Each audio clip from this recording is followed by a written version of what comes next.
Hello, everyone, and welcome back to our virtual Mishnah Berurah share. We're holding a Mishnah Berurah Chelik Gimel, and Mirz Hashem today we will be learning Daf Kuf Ayin Aleph Amid Aleph. We are continuing to learn Hilchos Shabbos. We pick up today on Kuf Ayin Amid Beis, 2 lines off the bottom in the Shulchan Aruch, Siman Shin Lamed Sif Gimel. Our learning today should be a schus for Yeshua Levi ben Ahuva Malka Chana, Gila Shifra Bas Ilan Udel, Yitzchak ben Tzion ben Dusha, Rivka bas Shira Leah, Chavadasa bas Serol. They should all have a refuah shalema b'sar shar chayla Yisrael. Our learning should be a schos for Achenu kol beis Yisrael, Hanusunu bat Sarah bas Shivya, Ha'im dim bein bayam ubein bayabasha, Hamakayim yerachem aleihem, v'yaytzihem yitzara l'rvacha me'afela la'oira mishiba l'gu'ula, hashta ba'gala v'zman kariv and emar amen. As always, we're mispal that b'schus the limud HaTorah of Klal Yisrael, the Rebbeinu Shalom, should protect every member of Klal Yisrael b'chol makom shahem. Once again, I apologize. Today's shir will be audio only. Hopefully, very shortly, we will be back to our regular video shir, and I won't be able to see everybody, but at least if it's better for you, you'll be able to see me, and everyone should have a gemar sima tova, a good gebenched yar. Says the Mechaber, Sif Gimel, Nikres Yoledes Lechalel Aleha Hashabos. We have learned that a Yoledes is considered a chayla sheyesh ba sakana. So a woman who's in labor, she's about to give birth, she's considered a chayla sheyesh ba sakana, and you're allowed to be Mechal Shabbos for her. You're allowed to be Mechal Shabbos, you're allowed to perform Yisurei Daraisa. We learned that you're allowed to light a ner for her. But now the question becomes, at what point is the woman called a Yoledes? Right? She's not a Yoledes the minute she enters her 9th month. So at what point does she become a Yoledes that you're allowed to be Mechal Shabbos? So the Mechaber, based on Divrei Chazal, the Mechaber is going to give us 3 Simanim, and the Mechaber is going to tell us that once we have one of those Simanim, the woman is now known to be a Yoledes, and you can be Mechal Shabbos for her. It is a machlokes rishonim. Do you need all 3 or only one? The Mechaber is paskening over here that you only need one of these simanim in order for the woman to be considered a Yoledes. So what is the first one? Says the Mechaber, Misheteshev al hamashber. Once she is on the mashber. What's a mashber? The mashber, if you would translate it into English, you would say a birthing stool. So this was a special type of chair, a special type of bed that the woman would go on when she was about to give birth. What is the equivalent of a mashber nowadays? So my Mesorah is that being on the mashber is once the woman goes into labor and delivery, and once the woman is on the bed in labor and delivery, and it doesn't have to be after they break the bed. That's the terminology they use. The beds in labor and delivery are constructed so that the bottom half of the bed could be separated from the top half of the bed, and at that point they could lift up the woman's legs and put her feet in, I guess you would call them stirrups. I don't know what else you would call them. But so that's mamish a mashber. But even when she's in labor and delivery and she's now confined to the bed, once she gets on the bed in labor and delivery and the doctors say, okay, no more getting out of bed, and they hook her up and everything else, that's considered already al hamashber. So nikra Yoledes Lechalel Shabbos, misheteshev al hamashber. That's going to be siman number 1. Siman number 2, ayim misha sha'adam shoises v'yored. Or at the point which the woman is having such strong contractions that she's now bleeding. And she's bleeding copiously from the contractions of childbirth. Now, usually, that's very, very late in the game. Now, some people make a mistake here, and they say that the equivalent of this is when the water breaks, and that's not true.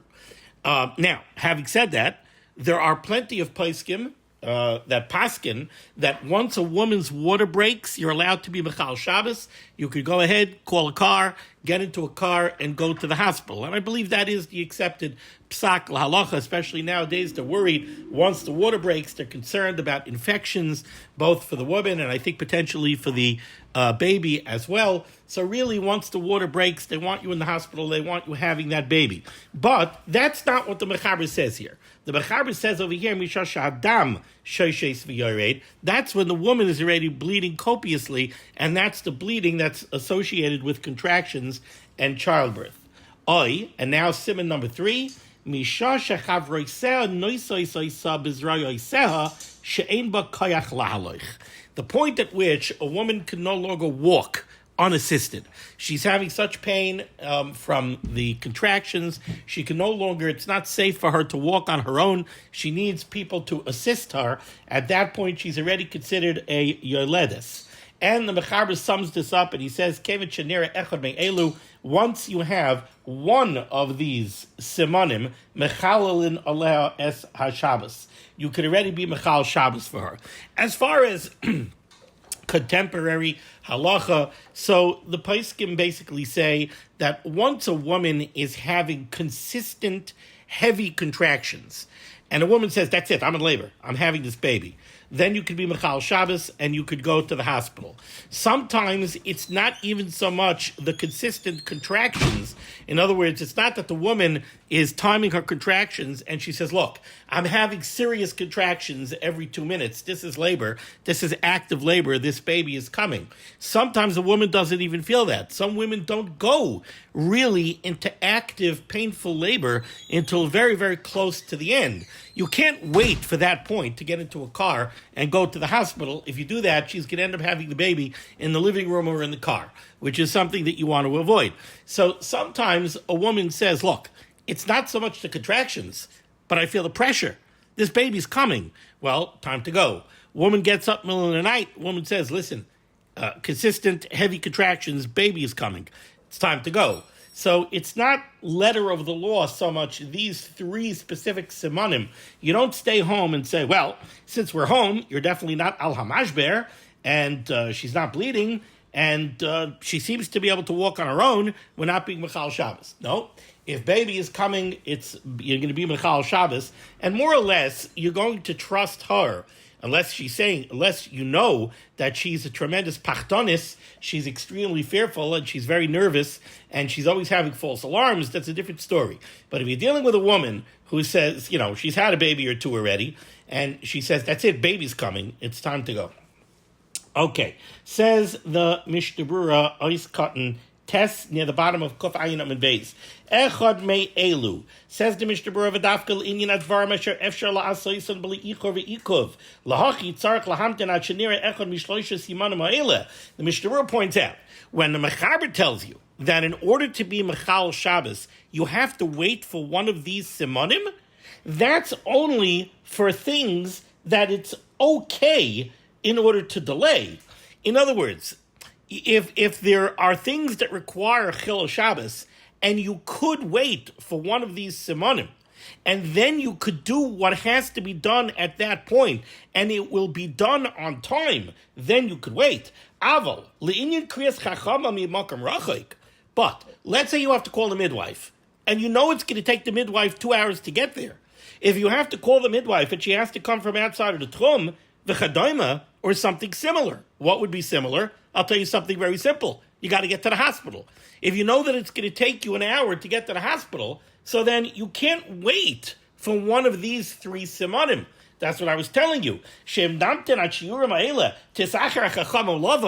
What are you going to do? You're going to say we're going to wait to call the midwife until she can't walk? At that point, calling the midwife is going to be useless because the midwife's not going to get there on time. Al-Kain. So then what is the bar when it comes to these things? Misha shemargeshes ktsas. Once she's already feeling, hey, baby is coming, then afilu b'safik muter b'kriyasa. Then, even though ultimately it's a suffix, there are women who do have, really, really intense feelings of labor, and it turns out to be a false alarm. Braxton Hicks contractions, I'm told, could be relatively serious and painful. So it could be that ultimately it's going to be a false alarm. But if she's saying, I think this baby is coming, and you know it's going to take you an hour to get to the hospital, you can't play around and say, we got to wait for one of the Mechaber's 3 simanim. And the Mishnah Berurah says, when I'm telling you that you could call the midwife me'makam rachaik, so she's going to travel from outside of the tchum, that's even if she's 3 parsois away. What's the significance of 3 parsois? 3 parsois is 12 mil. 12 mil, there are a lot of Rishonim who hold that the tchum of 12 mil is a daraisa. So that means that you're calling the midwife and telling her to do malacha daraisa. to come from outside of the tchum of Yud Beis Mil, doesn't matter. If she's margisha ktsas that the baby is coming, you could call the midwife to come. Okay, top of Kuf Ayin Aleph Amud Aleph Sif Daled. All right, now Baruch Hashem, the woman has had the baby b'shat tova u'mitzlachas, and we're wishing them they should be zoicha legadloi or legadlah l'Torah l'chuppah l'maisim tovim. What's the halacha of the woman now vis-a-vis being mechal Shabbos for her? So the Mechaber is going to break it down into three different stages. First, kol shloisha yamim harishonim. For the first 3 days after childbirth, the woman is considered to be a chayla sheyesh ba sakana. Says the Mechaber, kol shloisha yamim harishonim. Afilu amra einot tzricha. Even if she says, I don't need you to be mechal Shabbos for me. Mechalelin aleha es haShabbos. You're mechal Shabbos for her to provide her with the things that are normally needed by a postpartum woman. Let's take a look here at the Mishnah Berurah. Says the Mishnah Berurah is cutting you at shloish yamim, the first 3 days. So the first question that the Mishnah Berurah is going to tackle is, how do we calculate the 3 days? Is it 3 days, 3 calendar days, or is it me'es la'es, or is it 72 hours? Says the Mishnah Berurah, shloish yamim, v'loi chashvinan me'es la'es. The shita of the Mechaber, he's explaining now the shita of the Mechaber. V'loi chashvinan me'es la'es. We don't calculate the 3 days by counting 72 hours. This is what the Mechaber writes in Taf Reish Yud Zayin when it comes to the question of allowing this woman to eat on Yom Kippur. Valkein, and therefore, since we're going by calendar days and not by 72 hours, Alkein, im halida b'yom revi kainem ben hashmashos. Let's say the woman gave birth on Wednesday, 5 minutes before Shkia. And when I mean 5 minutes before Shkia, I mean 5 minutes before Shkia at the end of Wednesday. So Wednesday evening, going into Thursday. She had the baby 5 minutes before Shkia, Wednesday evening, going into Thursday. Then, also l'chal Shabbos. Then you wouldn't be allowed to be mechal Shabbos for her, right? Because she had the baby on Wednesday. She had the baby at the end of Wednesday, but she had the baby Wednesday. So Wednesday, Thursday, Friday. Friday is day 3, Shabbos is day 4. Since Shabbos is day 4, you can't be mechal Shabbos for her, im loy amra tzricha ani, unless she says, listen, tzricha ani, I need it. Because we're going to see that the halacha from day 3 to day 7 is you're only mechal Shabbos for her if she says, I need it, or min hastam. But we'll get to that in a moment. But, says the Mishnah Berurah, according to the Mechaber, we count calendar days. Since we count calendar days, if she had the baby at the end of Wednesday, Thursday, Friday, Shabbos is already day 4, you can't just go ahead and be mechal Shabbos for her. Kain Kosev a Magen Avram. That's how the Magen Avram is mefarish the shita of the Mechaber. Now, having said that, says the Mishnah Berurah, Ayin b'simin Taf Reish Yud Zayin. Take a look at Taf Reish Yud Zayin in Hilchas Yom Kippurim. Shemegam Game Hagra Ma'oid Sham. That the Gra takes very strong issue with this. The Kosav and the Gra writes, the Beloshan HaRosh Beperek Berubah, from the language used by the Rosh in Baba Kama, Mashma Shesovik came b'pshitos, it is implied that the Rosh holds as a davar poshet, the Kavanas HaGemara hu me'es la'es, that when the Gemara says you can be Mechal Shabbos, or that a postpartum woman can eat on Yom Kippur, it means 72 hours. Not 3 calendar days. There are those that look at this Rosh and they say, no, the Rosh is not giving his personal shita. The Rosh is saying what he says over there in Baba Kama to farenfer something that the Baal Halachas Gedolei says. But the Gra says no. The Gra says this is the sheet of the Rosh. The Rosh says you go with 72 hours. V'chein muchach k'divrei HaGra behedya b'tshuvas HaRosh klal chavav siman gimel shesovi came b'pshitos ayin sham. And it's very clear from the Gra, what the Gra writes in the Tshuvas HaRosh, that the Gra held this way, that the Gra holds it's 72 hours. And that the Gra held that the Rosh holds it's 72 hours. V'chein mashma midivrei HaRitva b'perek Rebbe Eliezer de Mila. And the words of the Ritva apply that way in Masechta Shabbos in Perek Rebbe Eliezer Demila. Vayin bel Yerabba shekasav. Take a look at the El Yerabba who writes, the Medivrei Isser v'Heter gam kein mashma de beinon shloisha yamim shleimim v'hainamei eis la'eis. It would seem from the El Yerabba, who's quoting from the Isser v'Heter, that the El Yerabba held that the Sefer Isser v'Heter also holds. It goes by 72 hours. And says the Mishnah Berurah, achakach matzasi b'Sefer Neza Yisrael b'shem Tshuvas Beis Ephraim shegam kein kasav kidvarenu. They also say that you go by 72 hours, not calendar days. V'nimtza. So it comes out, lefizeh, according to this, debein le'inyan melecha Shabbos, whether we're talking about a shiloh of chilul Shabbos, ubein le'inyan Yom Kippurim, or we're dealing with a question of feeding a postpartum woman on Yom Kippur, ad shloisha me'eis la'eis, until the end of 72 hours after she had the baby, chashvina lala mesukenes, we treat her as a chayla sheyesh basakana, umutter, and it's mutter to allow her to eat on Yom Kippur, and it's mutter to do malacha de araisa for her on Shabbos, afilu loy amra tzvichani, even if she doesn't say, I need you to do it. So long as what you're doing for her is something that is typically done for a postpartum woman, it's something that the doctors and the midwives and the nurses all say, this is something that the typical postpartum woman requires. So let's say they say a postpartum woman needs to eat hot food on the first 3 days after. They need to eat fresh, hot food during the first 3 days after childbirth. In that case, it doesn't matter if she turns around and says, I need a hot tea. If that is the typical protocol for a postpartum woman, then during the first 3 days, during the first 72 hours after childbirth, you could go ahead and make her hot food. Even if she doesn't say, I need it. Doesn't matter. That's the standard protocol. You're allowed to do it for her. Umishloisha ad shiva, but from day 3 to day 7, may eis la'eis, again counting hours, not calendar days, kisha amra tzvichani, if she says, I need it, then you could go ahead and you could give it to her. Or, even if she doesn't say, I need it, but it's the standard protocol, and nobody is saying that she doesn't need it, if her friends, the nurses, the doctors are saying she doesn't need it, then from day 3 to day 7, she has to counter them and she has to say, I need it. Then you could give it to them. If the doctors say that she doesn't need it, then also she has to say, I need it. But min astam, if the doctors and the nurses and everything say she needs it, she doesn't say, I need it. She doesn't have to say, I need it. Then you could give it to her from day 3 to day 7. And it seems to me, says the Chavetz Chaim, when it comes to Yom Kippur, definitely you should be makel. When it comes to a shaila of eating on Yom Kippur, by the way, here we see the Inyana de Yoma, that the Dirshu page, kind of like Daf Yomi, how often it happens that the page goes by it matches with the time of year that you're learning it. So here we're learning about Yom Kippur. A few days before Yom Kippur, we're learning about Yom Kippur. And there it seems to me that Yom Kippurim, when it comes to Yom Kippur, you should be makel, and you should go by hours, not by calendar days. Why? The suffix nefashasu.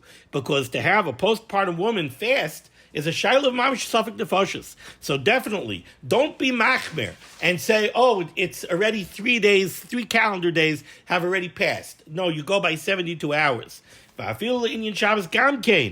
comes to doing malachat Shabbos also, if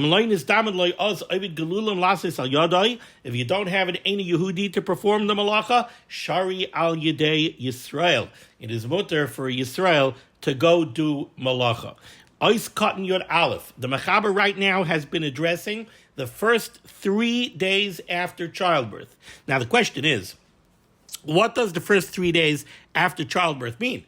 If we're counting hours, when is hour number 1? In Sif Gimel, we saw that a woman is called a Yeledes once she's al hamashber, once she's bleeding copiously, once she can't walk. When does the clock start running as far as the 3 days postpartum? Does it start running once we consider her a Yeledes, or does it start running once she had the baby? So the Mishnah Berurah is machriya over here in Ois Cotton Yod Aleph, and he says, Yamim Arishonim Migmar Leda, from the completion of the birth, when the baby is born. And he brings this down from the Lechem Mishnah, But he says, V'ayin bir halacha dibra maskel kol shloisha, where he goes into greater detail, what seems to be a steer in the Rambam, the sheet of other Rishayim that say no, it doesn't go by when the baby's actually born, it goes from the time that she's actually called a Yeledes. Now, one of the big kashas on that is, if you're going to go by the time that she's considered a Yeledes. So let's say you're going to say that she's considered a Yeledes once she says, okay, baby is coming. Now, there are women who have 16-hour labors. There are women who have 20-hour labors. So if you're going to start running the 3-day clock from the time that she first was considered a Yeledes, then there's going to be very little time after she has the baby that you're going to consider her 3 days postpartum and consider her a chayil sheish basakana and do chil Shabbos for her, which doesn't seem to make sense. So the Mishnah Berurah is machriya over here that it goes by childbirth. 72 hours, the first 72 hours after the baby is born, those are the Gimel Rishonim that she's considered a chayil sheish basakana, and you would be mechalel Shabbos for her. Ois cut Yud Beis. So during the first 3 days, what's the halacha? Said the Mechaber, even if the Yeleda says, I do not need you to be Mechal Shabbos. So let's give the scenario. The doctors, the nurses, the midwives, they turn around and they say, first 3 days postpartum, she must have hot, fresh food in order for her to have a proper recovery. So then the halakha is, you're allowed to go, take a pot, and make her a chicken soup on Shabbos. If that's what she needs, if that's what they say she needs, you're allowed to do that. And the Mechaber says this is true, even if she says, Dreimanish kick up, I don't need it. I'm fine. Give me a nice cup of orange juice, give me a nice geschmacka piece of cake, or a cold tuna fish sandwich, or some eggs and liver, and I'm fine. I don't need anything more than that. The Mechaber says, doesn't matter. You're Mechal Shabbos for her. So now, the Mishnah Berurah goes into a little greater detail here. Says the Mishnah Berurah, Kan Yud Beis Afilo Amra Eina Tzricha. Now, okay, she says I don't need it, but you're allowed to be Mechal Shabbos for her. For what? Is it just like a blanket heter? You can be Mechal Shabbos for anything under the sun? Says the Mishnah Berurah, no. It has to be Heim Devarim Shechav Roiseh Oimrois Shedavar Zeh Oisem Lachaya. It has to be something that the women who are knowledgeable, when the Mishnah Berurah says over here Chav Roiseha, her friends, it doesn't mean her BFF. It means the women who are knowledgeable when it comes to questions of childbirth. The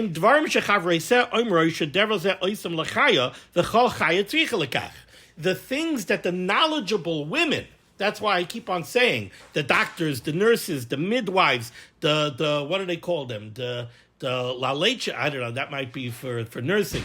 The doulas, that's the word I was looking for. The doulas. And the limud specialists, when the women who are knowledgeable in these things, when they say that this is the typical protocol that's done for postpartum women, and all postpartum women need this, that's when you're Mechal Shabbos for her, even if she says, I don't need it. So again, if they say, listen, postpartum woman, she needs to have a hot meal. And it can't be a reheated or something that was left on the blech. It has to be a fresh, hot meal. In that case, you could go be Mechal Shabbos for her, even if she says, I don't need it. So again, Heim Dvarim Shechav Reiseh Oimroi Shedavar Zeh Oisem Lachaya V'chol Chaya Tzricha Lekach. Ve'ein kan roifei oimi yaledes chachama lirois emachaya zois tzricha lekach. And you're listening to these knowledgeable women because you don't have a doula or a midwife or a doctor who can go ahead and evaluate this specific woman and say she doesn't need it. So then you Mechal Shabbos for her. You give him a Mechalin. So then you Mechal Shabbos for her, even if she says she doesn't need it. Because since this is the standard protocol, and it's considered that this is what every postpartum woman needs, even though we don't know that this woman specifically needs it, and maybe she doesn't really need it, maybe she can wait till Motzei Shabbos, Mechalalin Misfeka. We would be Mechal Shabbos Misafik. The ain't Shaiman law, and we don't listen to her opinion. Why? The Dilma Chulsha Sadas Naktala Shemama Eses Kala Achlin. Maybe she's not feeling well, and when she thinks about a fresh chicken soup, she gets nauseous, and she says, No, I don't want hot food, I can't even tolerate it. Yeah, but maybe she needs it anyway. Or you can't trust her to know how she really feels. Sometimes somebody could be in a bad condition and they themselves can't sense it. So again, what the Mishnah Berurah is saying is, if this is considered standard protocol, this is what the wise people say. This is what the standard procedure is by those who know that every postpartum woman needs these things, then you mechal Shabbos for her, and it doesn't matter what she says. Now, if a doctor will come and a doctor will evaluate her and say she does not need it, then you won't do it. Let's see the Mishnah Berurah weiter. V'zeh lashon HaRashba. The lashon of the Rashba is al yeledes toishloisha sheicheles meichel b'nei adam. If you have a postpartum woman during the first 3 days and she's eating normal food, she's oicheles meichel b'nei adam. What does that mean? That means she's eating normal food. She's eating what everybody else, what every other normal, healthy person eats. So you're eating a tuna fish sandwich for lunch. She's eating a tuna fish sandwich for lunch. V'omeres, and she says, Don't tell me that I need you to make me a hot chicken soup. I don't need a hot chicken soup. I just had a geschmack tuna fish sandwich. I'm fine. So they asked the Rashba. So we have this woman. The midwives and everything else, they say that standard protocol for a postpartum woman, day 1 through day 3, she needs hot, fresh food on Shabbos. She just ate a geschmack tuna fish sandwich, and she said she's fine. She doesn't need anything else. What's the halacha? Should we be mechal Shabbos for her or not? V'heshiv responds the Rashba.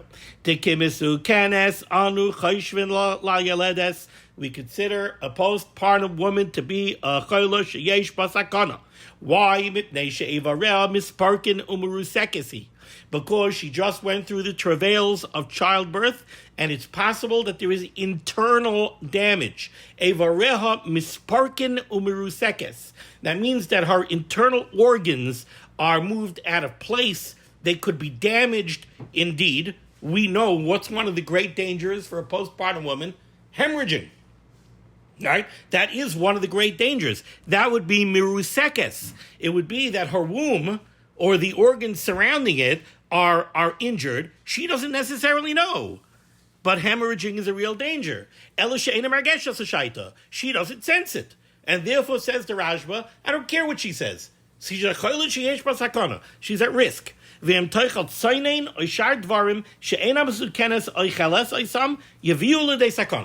The Rashba says, I don't care if she thinks a cold tuna fish sandwich is fine. She's at risk, and she needs hot food. She needs fresh hot food. So I don't care what she says. Make her fresh hot food. Unless she has really good food that's going to strengthen her and make her well, that's the lashon of the Rashba. Now there's a very important line here. It will become mokim, and I've alluded to this already.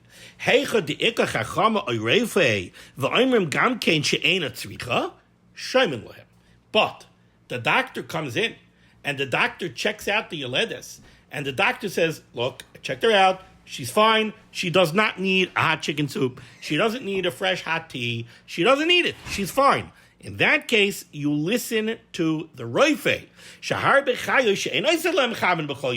Because, Lamaisa, we see, there are many postpartum women that we don't make hot food for them every day. Because of among the Ram right nowadays, nowadays, the Magen Avraham says we take a middle road, and that is we make hot food on Erev Shabbos, we put it on the blech, and they eat hot food that's staying hot from before Shabbos. They eat chamin, they eat cholent, they eat lachmanjin, like everybody else. They have chamin on Shabbos that was prepared from before Shabbos ad kan l'shaynai, umekamokim nirada akola fi achola. But obviously, you always have to evaluate that particular chayla. So now, we had several very lengthy Mishnah Berurahs over here. If I had to sum it up, I would say that from the Mechaber and the Mishnah Berurah, it comes out like this. Day 1 to day 3, the postpartum woman is considered a chayla sheyesh ba sakana. So you could be Mechal Shabbos for her. And you could be Mechal Shabbos for her to do anything that is considered standard protocol for a postpartum woman. And even if she shries Chai V'Kayam, and she says, I don't need it. Ich bin a Fremak. I don't want you to be Michal Shabbos on my behalf, and ich darf das nicht. I don't need it. It doesn't matter. She could stand on her head. If that's the standard protocol, then that's what we do for her during the first 3 days. Unless the doctor comes. If the doctor comes and the doctor says, I evaluated her and she doesn't need it, and I believe that this does not mean necessarily that you met the local Fruma Abjin in Shul and you asked him, does a postpartum woman need this? And he said, nah, I don't think she needs it. It means, again, because he's going against what's considered standard protocol. But if the doctor came and the doctor checked out the woman and the doctor said, I know that this is standard protocol, but I'm telling you she doesn't need it, and she also says that she doesn't need it, then you're not going to be a Machal Shabbos for her. Okay, now we go on to stage 2. Second line down in the Mechaber says the Mechaber. So that was day 1 through day 3. Now, Mishloisha va'ad Shiva, from day 3 to day 7, and again, according to the Mishnah Berurah, we're going to go me'es la'es, so we're counting hours, not calendar days. So then, Amra eina tzricha, if the Yoledes says, look, I don't need this, then ain't Mechalelin, then you're not Mechal Shabbos for her. Says the Mishnah Berurah, cutting your dalid, Mishloisha v'ad Shiva, Amra eina tzricha. From day 3 to day 7, if the Yoledes says, I don't need it, then you're not Mechal Shabbos for her. Why? Because at this point, from day 3 to day 7, she doesn't have a chazaka of being a chayla sheyesh basakana. For the things that they say typically a postpartum woman needs. And at this point, she can already wait till after Shabbos.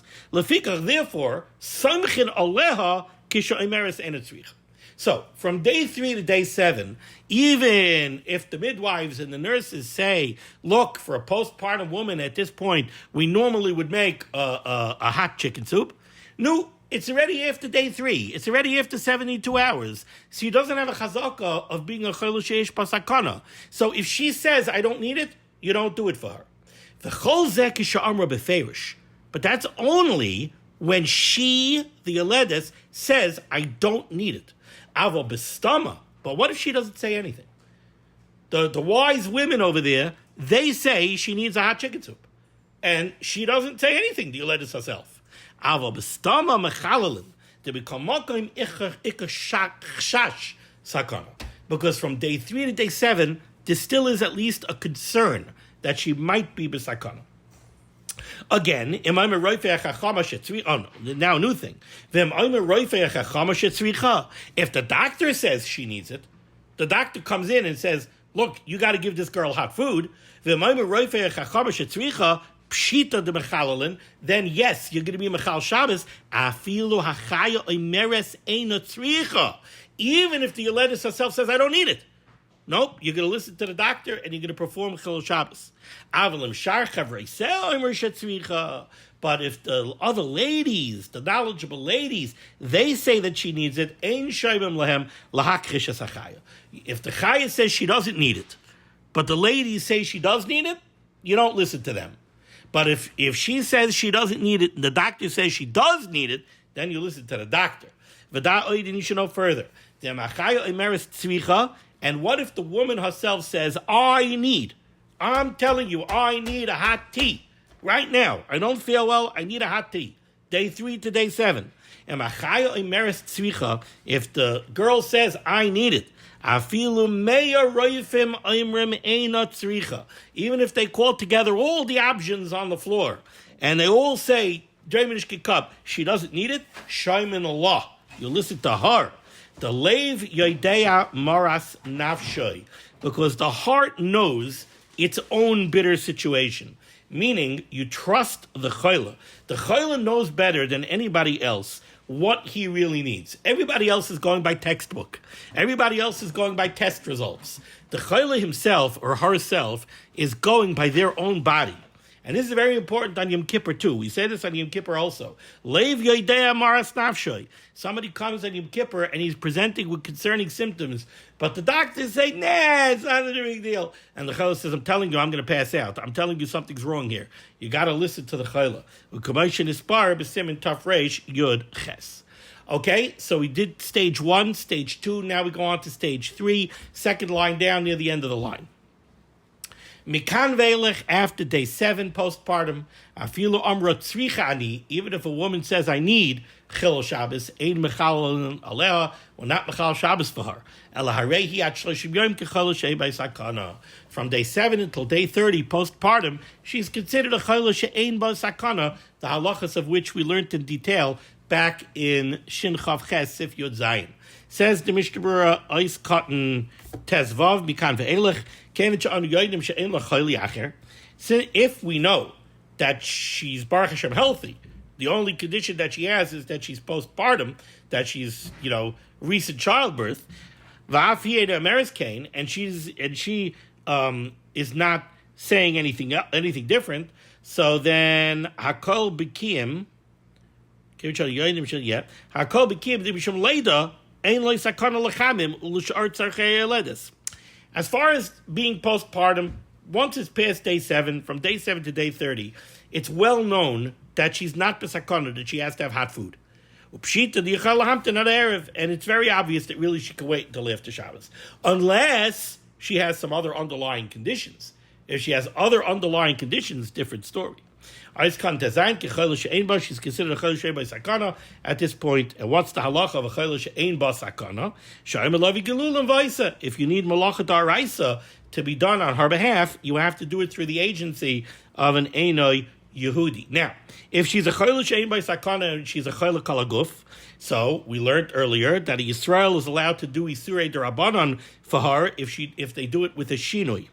Through an Eina Yehudi, you could do anything. You could do Malacha Daraisa even. Okay, Sif Cotton Hay. Hayesheves al Hamashber Umesa. If Nebuch, we shouldn't hear of such things. If there was a tragedy and a woman was Yesheves al Hamashber, she was in labor and delivery, ready to give birth, Umesa, and she dies. Okay, so the woman has died, but there's still a good chance that we could save the baby.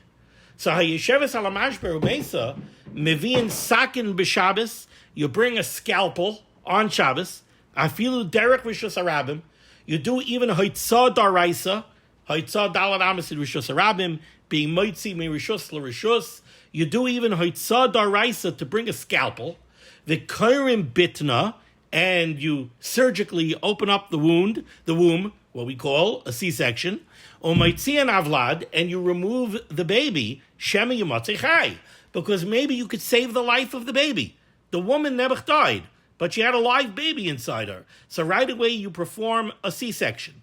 Now, the Chaber tells you over here that you bring a sakin, a scalpel, a knife, even using malacha daraisa, even doing haitzah daraisa. Like the Mishnah Berurah is going to explain, there is no Isser Malacha involved in performing the C-section itself on a woman who is no longer alive. Because even though you're cutting, there's no Isser of Netilas Neshama. She's already dead. There's no Isser of making a Chabura if she's not alive. So there is no Malacha Daraisa involved in performing the C-section if she's Nebuch no longer alive. So the only Isser Malacha over here is bringing the scalpel.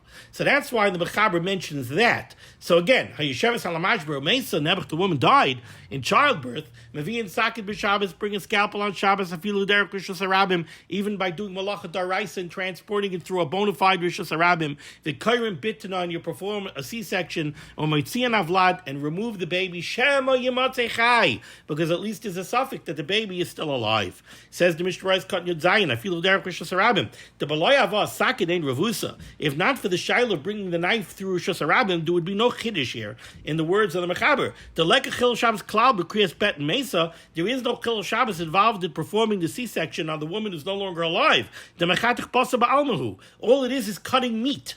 V'leka mishum chabura. There's no isser here of chabura. Aiskan yudches shemi yamatzechai. Maybe the baby will be found alive. Vashbi'inon, and the mechaber with this is teaching us a very big chiddush, and that is shafilu safek pikuach nefesh hazeh. Even this suffix of pikuach nefesh, of maybe saving the life of the baby, shaloy haya adayin becheskes chai la'olam. Over here we're talking about a baby that was never alive, meaning that yes, the baby had a beating heart inside the womb. But this baby was never a self-standing, live person that now there's a shiloh of pikuach nevesh. Still, saving the life of the fetus is something that is doiche Shabbos. Ice cut in your test. No, we got to do the Ramah. 2 lines off the bottom. Finally says the Ramah Hagah. The Ramah says that in his times, this is in his times, in the times of the Ramah, if a woman died during childbirth, they didn't even perform a C-section to remove the baby during the week, when there was no shiloh of Chil Shabbos. Why? Mishum de'ein bekin b'misas ha'em b'kirav kol kach she'efshel avad lichyois. The Ramah says that in his time they had a very, very serious problem, and that was that they couldn't be sure that the woman was really dead until so much time passed that at that point, if she was dead, it was too late to save the baby. We, through modern technology and everything else, we could sense the moment of death a lot easier than they were able to. So you could sense the moment of death, and now right away you could do an emergency C-section, remove the baby, and save the baby's life. But at the times of the Ramah, they weren't equipped to do that. So by the time they were able to paskin on the woman that she's dead, it was too late to remove the baby and even have a suffix that the baby would be able to live. Says the Mishnah Berurah, cut your test, Mishum de'ein. V'shemarak nesalfa. They were worried maybe the woman is just passed out. Maybe she's not really dead. V'im yachtechua, and if we go cut her, yimisua, we'll actually be killing her. Utzvichanu lahamtin, so memela, they had to wait to make sure that the woman was really dead. V'adahachi mayas havlad. And by that point, once they were able to paskin for certain that the woman was never dead, it was already too late to save the baby. And that's why they didn't do this even during the week. Okay, thank you so much for joining me for limud HaTorah. This list of limud HaTorah should be made against Klal Yisrael. The Rabban Shem should send Yeshua Sefuas Parnas and Shaduchim to those in need. We should be zeichet to see the B'yas Gal Tzedek B'mher V'yameinu Amen. Be well, and everyone should have a Gemach Sima Tova, a good gebenched yard.